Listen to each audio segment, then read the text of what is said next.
اعوذ باللہ من الشیطان الرجیم بسم اللہ الرحمن الرحیم۔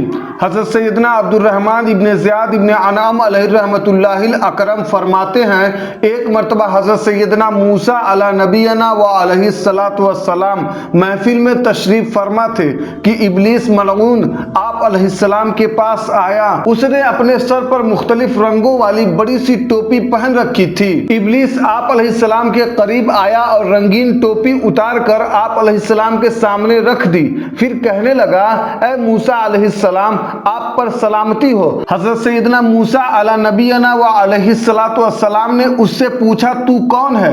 اس نے کہا، میں ابلیس ہوں۔ آپ علیہ السلام نے یہ سن کر فرمایا، تو ابلیس ہے، اللہ تعالیٰ تجھے سلامتی نہ دے بلکہ برباد کرے، تو میرے پاس کیوں آیا ہے؟ اس لعین نے جواب دیا، اللہ عز و جل کی بارگاہ میں آپ علیہ السلام کا مقام بہت بلند و برتر ہے۔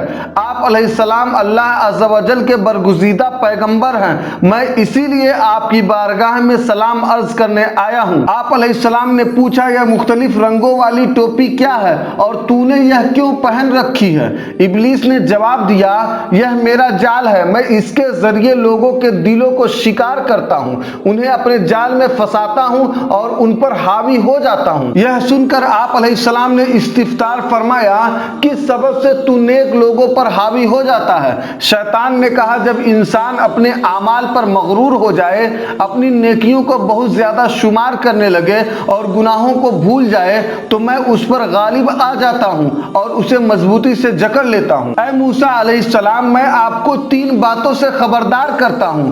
پہلی بات یہ ہے کہ کبھی بھی کسی ایسی عورت کے ساتھ تنہائی میں نہ رہنا جو اجنبیہ یعنی غیر محرم ہو، کیونکہ جب انسان کسی غیر محرم عورت کے ساتھ ہوتا ہے تو ان دونوں کے درمیان تیسرا میں ہوتا ہوں اور انہیں گناہ میں مبتلا کر دیتا ہوں۔ اور دوسری بات یہ ہے کہ جب کبھی اللہ عز و جل سے کوئی وعدہ کرو تو اسے ضرور پورا کرو اور اسے پورا کرنے میں جلدی کرو، کیونکہ جب بھی کوئی شخص اللہ عز و جل سے وعدہ کرتا ہے تو میں اور میرے ساتھی اس کو وعدہ پورا کرنے سے روکتے ہیں۔ اور تیسری بات یہ ہے کہ جب بھی کسی پر صدقہ کرنے کا ارادہ ہو تو فوراً اس پر عمل کرو، کیونکہ جب بھی کوئی شخص ایسا نیک ارادہ کرتا ہے تو میں اور میرے ساتھی اسے ورغلاتے ہیں اور اسے اس نیک عمل سے روکتے ہیں۔